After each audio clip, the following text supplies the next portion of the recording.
saya dari Universitas Singapura Bangsa Karawang, Prodi Ilmu Komunikasi. Kali ini saya akan menjelaskan apa itu paradigma konstruktivis dalam kajian analisis framing. Yang pertama, saya akan menjelaskan paradigma konstruktivis. Paradigma konstruktivis dalam ilmu sosial merupakan kritik terhadap paradigma positivis. Paradigma konstruktivis memandang realitas kehidupan sosial bukanlah realitas yang natural, tetapi terbentuk dari hasil konstruksi. Karena itu, konsentrasi analisis pada paradigma konstruktivis adalah menemukan bagaimana peristiwa itu atau realitas tersebut dikonstruksi dan dengan cara apa konstruksi itu dibentuk. Yang kedua, hubungan paradigma konstruktivis dengan analisis framing. Pandangan konstruktivis memandang wartawan sebagai aktor atau agen konstruksi. Wartawan bukan hanya melaporkan fakta atau peristiwa, tetapi juga ikut terlibat dalam pendefinisian fakta atau peristiwa.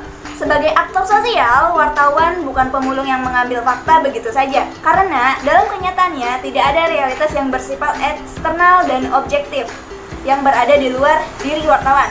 Realitas itu dibentuk dan diproduksi melewati proses konstruksi yang dilakukan oleh wartawan. Lewat pemahaman dan pemaknaan subjektif wartawanlah realitas itu muncul. Lalu, apa yang dimaksud dengan analisis framing? Analisis framing merupakan metode penyajian realitas, di mana kebenaran tentang suatu kejadian tidak diingkari secara total, melainkan dibelokkan secara halus, dengan memberikan penonjolan pada aspek-aspek tertentu. Jadi, analisis framing digunakan untuk mengkaji pembingkaian realitas yang dilakukan oleh media massa. Pembingkaian tersebut merupakan proses konstruksi, yang berarti realitas dimaknai dan direkonstruksi dengan cara dan makna tertentu. Akibatnya, hanya bagian tertentu saja yang lebih bermakna, lebih diperhatikan, dianggap penting, dan lebih ngena dalam pikiran khalayak. Selanjutnya, aspek-aspek analisis framing menurut Robert N. Eggman. Yang pertama ada seleksi isu. Seleksi isu ini, aspek ini berkaitan dengan pemilihan fakta. Tidak semua dari peristiwa ditampilkan. Wartawan memilih aspek tertentu dari suatu isu. Dalam seleksi isu, ada bagian yang ditonjolkan dan ada bagian yang hilang dalam pemberitaan. Jadi, pemilihan fakta di sini didasarkan pada asumsi atau perspektifnya.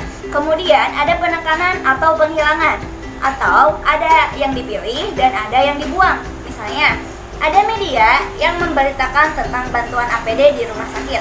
Mungkin ada media yang hanya memilih pemberitaan bantuan APD yang hanya dilakukan oleh pemerintah. Tapi untuk bantuan APD dari komunitas-komunitas dari bawah itu nggak dimunculkan misalnya. Nah, ini termasuk kepada konteks pemilihan fakta. Atau mungkin sebaliknya, pemerintah juga bagi-bagi APD.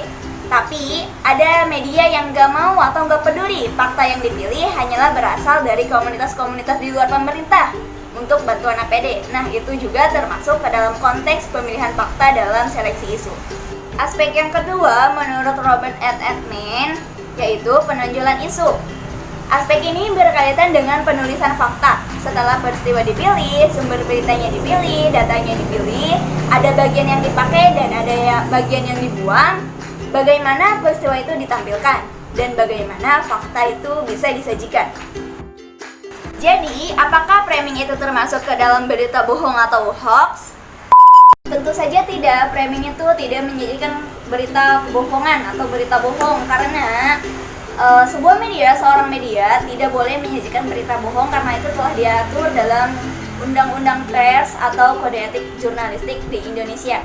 Intinya, framing itu tidak berbohong. Framing itu cuman menyeleksi informasi, menunjukkan aspek tertentu, memilihkan kata, gambar, bunyi, dan meniadakan informasi. Secara umum, tujuan framing itu ada dua, untuk memenuhi kepentingan politis tertentu dan untuk menambah jumlah viewer dan reader, atau malah kedua-duanya.